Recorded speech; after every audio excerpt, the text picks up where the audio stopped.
Bueno, ya restablecí la grabación.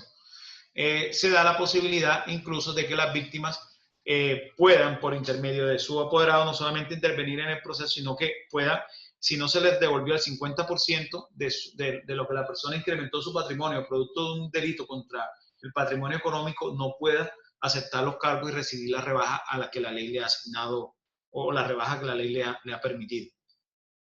Bien, vamos al otro punto que es el Ministerio Público. Artículo 111. El artículo 111 establece la posibilidad de la intervención del Ministerio Público, el cual está desarrollado por la Procuraduría General de la Nación, la cual básicamente tiene dos atribuciones principales. Tiene unas atribuciones como garante de los derechos humanos y de los derechos fundamentales, y tiene unas segundas atribuciones que son como sujetos procesales. Si ustedes ven, o como representante de la sociedad, perdón. Si ustedes ven el artículo 111, nos está diciendo cuáles son las funciones del Ministerio Público. Primero nos dice como garante de los derechos humanos o de los derechos fundamentales. Y bajo esta perspectiva está ejerciendo 1, 2, 3, 4, 5, 6, 7 funciones específicas. Como son, primero, el ejercicio de la vigilancia de las actuaciones judiciales. Segundo, la participación en aquellas diligencias donde haya actuaciones de la Fiscalía General de la Nación o de los jueces de la República que impliquen afectación de los derechos y garantías fundamentales. Tercero, procurar que las decisiones judiciales cumplan con el objetivo de lograr la verdad y la justicia.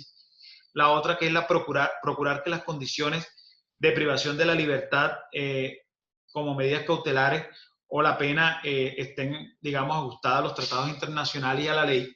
La otra es procurar que de manera temprana se definan las competencias de las diferentes jurisdicciones dentro del proceso. Igualmente, procurar el cumplimiento del debido proceso y el derecho de defensa. Y la otra es participar cuando lo considere necesario en las audiencias que se programen en el proceso. Ya vieron que no es facultativa su intervención dentro del proceso. Pero tiene otro aspecto como representante de la sociedad. Y como representante de la sociedad tiene la obligación de solicitar condena o absolución cuando el acusado o los intervinientes de la audiencia, o si no, puede también pedir la preclusión cuando, digamos, tenga los elementos materiales probatorios para que se dé una u otra decisión. Puede también procurar la indemnización de perjuicio, tiene que también velar por los derechos de la víctima, de los testigos, etcétera. Puede participar en aquellas diligencias o actuaciones donde se proceda la disponibilidad del derecho por parte de la víctima, es decir, aquellas actuaciones en donde se dé por lo menos una conciliación, puede intervenir como representante de la sociedad, y más que todo cuando la víctima sea el Estado colombiano. Pero bueno, en todos los procesos o todos los delitos contra la función pública va a intervenir el Ministerio Público. Y también puede denunciar los fraudes que se den dentro del proceso. Hay un punto importante, y es que prácticamente el Ministerio Público puede, en un momento dado, como quiera que las partes tienen la obligación de respetar un derecho fundamental y una obligación fundamental dentro del proceso, que es un principio rector, y es el principio rector de la...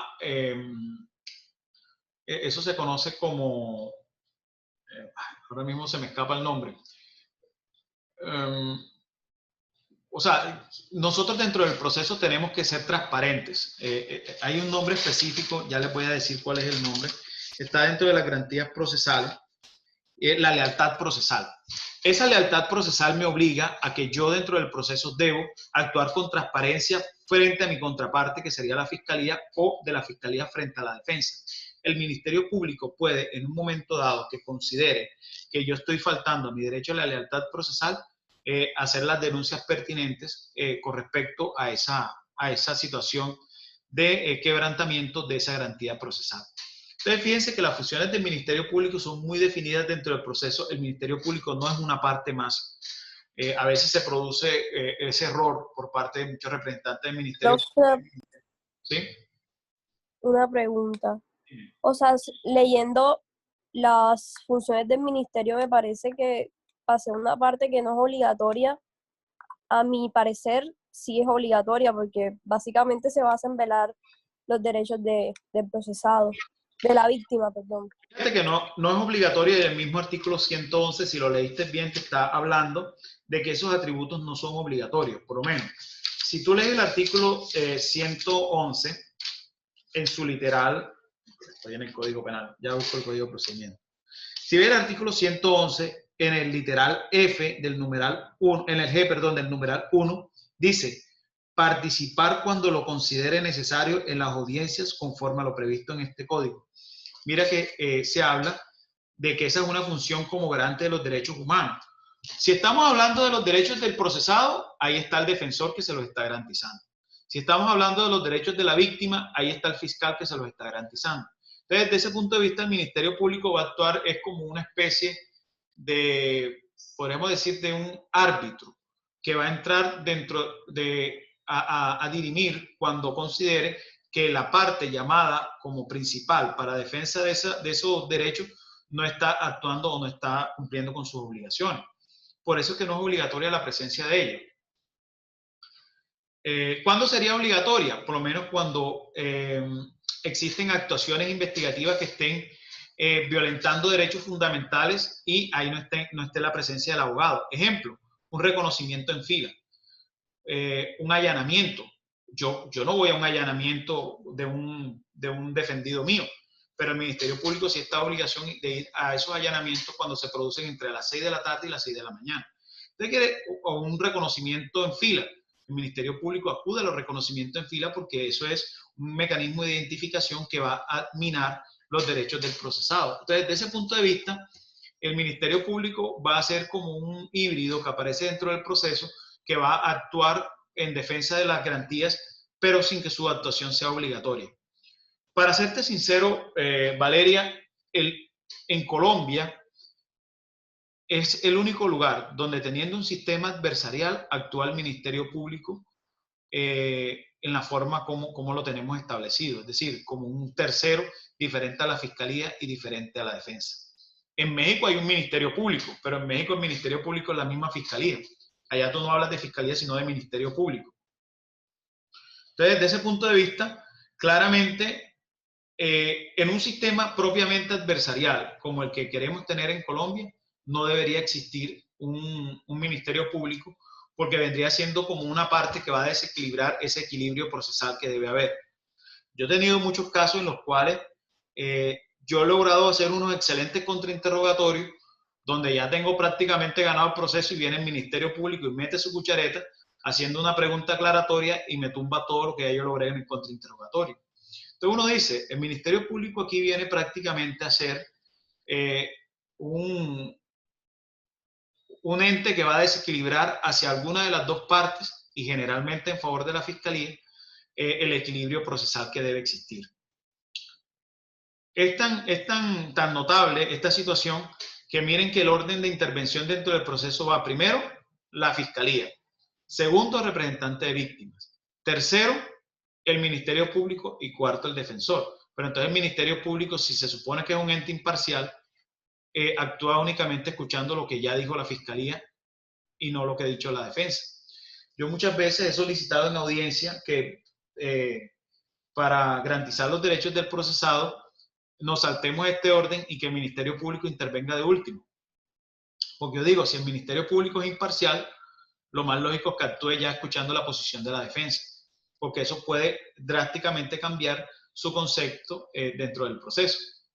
Entonces, fíjate que es una situación compleja. Repito, en Colombia es el único lado donde existe un Ministerio Público que actúa como un satélite de alguna de las partes, coadyuvando cualquiera de las dos posiciones, sea la posición defensiva o la posición de la Fiscalía.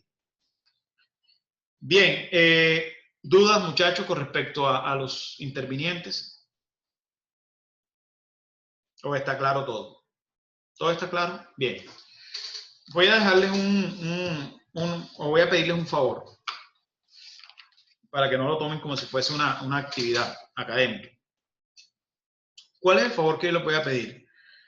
Vamos a mirar o van a ubicarse en el Código Penal, de Procedimiento Penal, perdón, y van a mirar un punto que me parece importante que ustedes lo tengan claro para que pasemos a mirar lo que son o la posibilidad de interposición de recursos.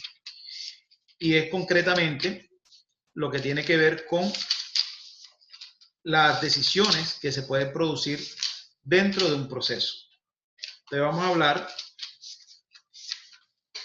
ya me fui muy atrás, vamos a hablar de, ya les digo exactamente el artículo, déjenme lo uso.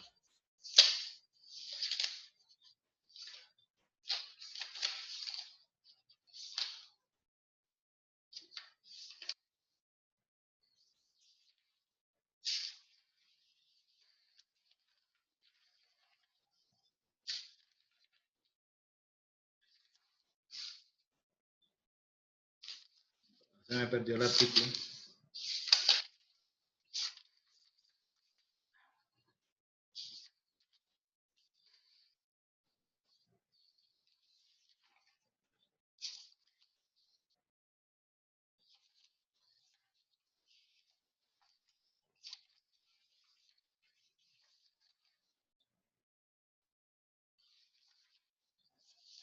Bueno, concretamente, ahora mismo no sé, se me ha embolatado el artículo acá, pero vamos a hablar de lo que son los autos que se emiten dentro de un proceso y concretamente los autos interlocutorios y los autos de sustanciación. Básicamente, lo que yo quiero es que ustedes tengan claro, ya parece que lo encontré por acá, las providencias judiciales. Se van a ubicar en el artículo 161 y van a hacer lectura de las clases de providencias judiciales y van a hacer una lectura de ese capítulo, incluyendo lo que tiene que ver con las notificaciones de las providencias, que está en el artículo 168. Para que durante la próxima clase yo pueda hacer referencia a lo que son los recursos ordinarios, es decir, claramente vamos a hablar de los recursos de reposición y de recursos de apelación. Entonces yo necesito que ustedes tengan claro eso para que podamos desarrollar esos dos aspectos en la próxima clase de una manera más didáctica. Entonces, léanse, por favor, el artículo 161 en adelante hasta el artículo 174, perdón. Entonces, esa es la actividad que yo les voy a dejar para la próxima clase. Les pido que la lean y una vez la lean, en la próxima clase vamos a hablar de lo que son los recursos. La idea mía es que ustedes puedan realizar o tener claro cómo poder interponer un recurso, los cuales desde ya les anticipo que se hacen generalmente de forma oral, si estamos hablando de autos interlocutorios que se dan dentro del proceso, y de forma escrita, si estamos hablando de la sentencia. ¿Listo? Profe, ¿puedes repetir por favor la actividad que se me cayó el internet? Vas a leerte los artículos que ya mencioné, ya yo se los envío por el WhatsApp, para que tengan ustedes una claridad mediana y ya pueda yo la próxima clase solamente hacer referencia a ellos de una manera más rápida y podamos entonces explicarles lo que son, los recursos ordinarios que se dan dentro del proceso. Ah, bueno, profe, muchas gracias. Yo les envío entonces el número de los artículos al WhatsApp para que no haya ninguna duda con respecto a eso. Muchachos, les agradezco mucho su atención. Espero que la clase de hoy les haya sido provechosa. Yo, ahora que descargue los audios, voy a enviárselos para que los estudiantes que no tuvieron la oportunidad de ver la clase puedan escuchar los audios. ¿Listo? Les agradezco mucho y les mando un fuerte abrazo. Bueno, gracias, profe. Ok.